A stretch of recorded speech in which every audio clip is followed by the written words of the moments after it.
La semaine dernière, au Maroc, le roi Mohamed VI a nommé le prince héritier coordinateur de service de l'état-major général, une décision symbolique qui intervient dans un contexte marqué par la dégradation de la santé du souverain. Dans le même temps, les fractures sociales ne cessent de se creuser et témoignent d'un pays tiraillé entre l'image qu'il projette à l'international et la réalité imposée à sa population, en particulier à la jeunesse. Bonjour Omar Brouxi. Bonjour Guillaume. Vous êtes journaliste indépendant, vous êtes universitaire marocain, vous publiez Maroc, fin de règne chez Nouveau Monde Édition. Alors, il faut tout d'abord revenir sur cette nomination du prince héritier, donc je l'ai dit, coordinateur de service de l'état-major général. Ce n'est pas une surprise, contrairement à ce qu'on pourrait penser. Le prince, l'actuel roi, quand il était prince héritier, était également nommé par son père, Hassan II, au même poste. C'est un poste qui est très important, mais bon, ce n'est pas le patron de l'armée. Le patron de l'armée reste le roi, bien sûr, qui est le chef des armées.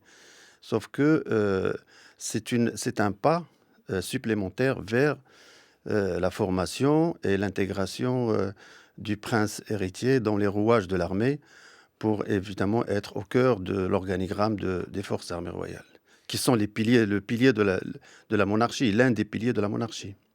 Est-ce que c'est le début d'une transition qui ne dit pas son nom? Difficile de parler de transition pour l'instant. Effectivement, comme vous l'avez souligné, l'état de santé du roi, à ça s'ajoute aussi cette rivalité dans les services sécuritaires, la projection du prince héritier, tout ça laisse penser ou laisse planer une atmosphère de fin de règne. Mais il est très difficile de parler de transition parce que le roi reste quand même l'alpha et l'oméga du pouvoir au Maroc. La fin de règne, c'est toujours une expression double. Ça signifie donc qu'il y a effectivement des inquiétudes sur l'état de santé, en l'occurrence du roi, mais ça signifie aussi qu'un certain nombre de décisions ne sont pas prises, qu'il y a des rumeurs de palais, etc. Est-ce le cas également au Maroc aujourd'hui, Omar Brouxi? J'insiste sur le fait que aucune décision politique stratégique, aucune, hein, aucune décision n'est prise sans que le roi soit informé et sans qu'il la valide. Ça, c'est un aspect très important. Ce que je mets en avant dans ce livre, c'est je décris au fait une atmosphère avec des rapports de force, avec parfois des règlements de compte. Vous savez, au Maroc, le pouvoir ne s'incarne pas par des institutions, il n'est pas suffisamment institutionnalisé, il est incarné par la personne du roi, je dirais même le corps du roi. Et quand on voit un roi qui est physiquement affaibli, ben, tout le monde pense que c'est le pouvoir qui est affaibli. C'est aussi un récit qui se poursuit, ce roi dont on dit qu'il ne voulait pas gouverner, qu'il n'aimait pas son métier. Tout ça, c'est des clichés. C'est un roi qui a été, bon an, mal an, formé pour le pouvoir. Certains disent qu'il était mal formé parce qu'il communique, très mal. C'est quelqu'un qui, au début, pour pallier justement à ce manque, il inaugurait un peu tout, même un robinet dans un bled éloigné, justement pour montrer sa présence physique. Comme je l'ai dit, la présence physique est très importante. C'est un roi qui a été formé destiné, je veux dire, pour gouverner et gouverner, pas une monarchie, scandinave, mais une monarchie exécutive telle que lui-même l'a dit. Une monarchie effectivement exécutive, avec, un certain nombre de mythes fondateurs pour le pouvoir marocain. Vous les évoquez dans votre livre, Omar Brouxi, Maroc, fin de règne, le livre que vous publiez chez Nouveau Monde. Vous nous rappelez quelques-uns de ces mythes fondateurs? Donc, en fait, c'est une partie plus ou moins théorique. Je suis enseignant de sciences politiques et je me suis dit qu'il vaut mieux mettre en avant aussi les mécanismes de légitimation de la monarchie. Ce sont des mécanismes que la monarchie utilise pour se légitimer, comme le fait de se présenter comme non seulement comme le commandeur des croyants, mais aussi comme le descendant direct du prophète, comme par exemple, là j'insiste sur le fait colonial, c'est-à-dire présenter le grand-père de Mohamed VI comme le libérateur, celui qui a libéré le Maroc. Il y a même une tendance à le montrer aussi comme le protecteur pendant la Deuxième Guerre mondiale des Juifs marocains. Tout ça, se joue avec la réalité parce que il fallait que la monarchie, au lendemain de l'indépendance, mette en avant un certain nombre de mécanismes pour sa légitimation historique et religieuse. Oui, parce que c'est ça le paradoxe, c'est-à-dire c'est une institution qui se présente comme étant une institution historique. Un roi, c'est par essence même quelque chose d'historique, et en réalité, c'est une création, recréation. Quel terme employeriez-vous, Omar Broussi?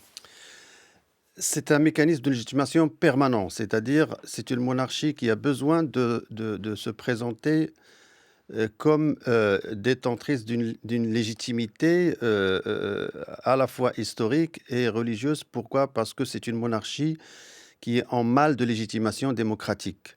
Elle est à la fois une monarchie exécutive, c'est-à-dire que le roi euh, dispose de pouvoirs politiques très très larges. C'est un peu le président de la République et le Premier ministre réunis à la fois.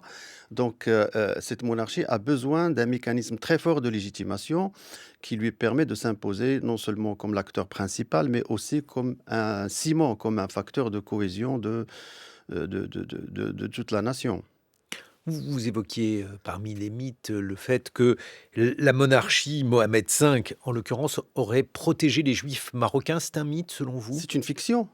C'est une fiction, c'est même une contre-vérité. Pourquoi? Parce que, et là je le prouve à travers les décrets anti-juifs qui ont été imposés dans les colonies, pas seulement au Maroc, mais aussi en Algérie. Vous savez que quand la France a été occupée, le régime de Vichy a été maintenu, bien sûr, et il avait tous les pouvoirs sur les colonies en Afrique du Nord.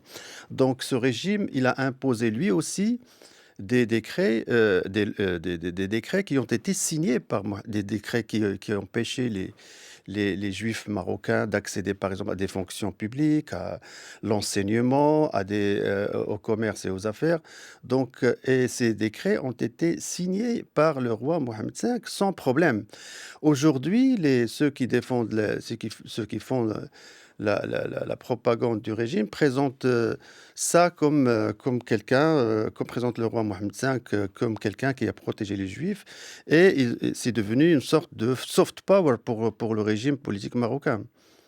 Mais pour vous, c'est un mythe fondateur. Autre question qui est une question extrêmement importante au Maroc, c'est la question du Sahara occidental. C'est une cause sacrée au Maroc.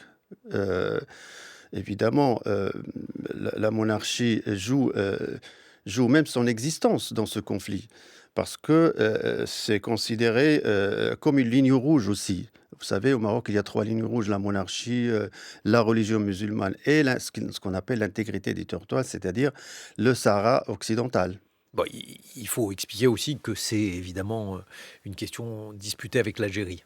Pas seulement avec l'Algérie, tout d'abord, il faut souligner aussi que évidemment, le roi a eu des succès diplomatiques à ce niveau-là parce que deux grandes puissances membres du Conseil permanent du Conseil de sécurité reconnaissent la marocanité du Sahara.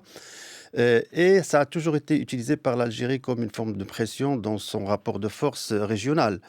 Mais il faut reconnaître là aussi que la monarchie a réussi un certain nombre de succès diplomatiques qui font qu'aujourd'hui, la victoire diplomatique est du côté marocain plutôt que du côté algérien. Et donc là, toujours dans ce registre-là, où en sommes-nous à cet égard? Est-ce que vous avez l'impression que la monarchie est solide, ou est-ce que nous sommes en période de crise? Puisque je le disais en introduction, il y a aussi un certain nombre de problèmes qui sont des problèmes non résolus au Maroc, des inégalités sociales. C'est le grand problème du Maroc depuis des décennies. Cette fracture et cette inégalité sociale qui fait que le Maroc est toujours la proie à ce qu'on appelle l'imprévu. Personne n'avait prévu, par exemple, les dernières manifestations de ce qu'on appelle Gen Z. Ce sont des jeunes qui ont manifesté après, après que 8 femmes sont mortes pendant l'accouchement. et c'est dû au manque de matériel médical à Agadir. Donc, à tout moment, ça peut basculer et il y a une part d'imprévu qui est très importante. Le vrai problème au Maroc, c'est un problème d'inégalité sociale et paradoxalement, comme vous le dites, le roi lui-même l'a souligné dans plusieurs discours, mais finalement, c'est devenu structurel. Mm. Comment expliquer ça? Pourquoi le Maroc, il n'est pas le seul, hein, c'est pas le seul pays qui est confronté à des questions d'inégalité sociale, mais pourquoi le Maroc a-t-il des difficultés pour diminuer, minimiser ces inégalités, Omar Broussi? Parce que c'est une politique qui a commencé, ce sont quelques erreurs, ce sont des erreurs de politique économique qui ne datent pas d'aujourd'hui. Le Maroc a toujours opté pour ce qu'ils appellent les champions économiques, c'est-à-dire favoriser un certain nombre de régions, des pôles économiques comme Casa, Rabat, Tanger, au détriment de ce qu'on appelle au Maroc l'autre Maroc. Et donc, il n'a pas favorisé l'enseignement public et la formation des jeunes, ce qui a créé un problème d'accès à l'emploi et finalement une marginalisation d'une grande partie du Maroc, mais aussi au sein des grandes villes, parce que généralement les troubles sociaux proviennent des quartiers défavorisés. Donc c'est une politique structurelle menée depuis un certain temps. Le roi essaye d'attirer l'attention, mais c'est très très difficile de remettre en cause une politique qui a commencé depuis plusieurs décennies. Merci beaucoup, Omar Broussi. Je rappelle que vous êtes journaliste et universitaire marocain. Vous venez de publier Maroc, fin de règne. C'est aux éditions Nouveau Monde. Dans quelques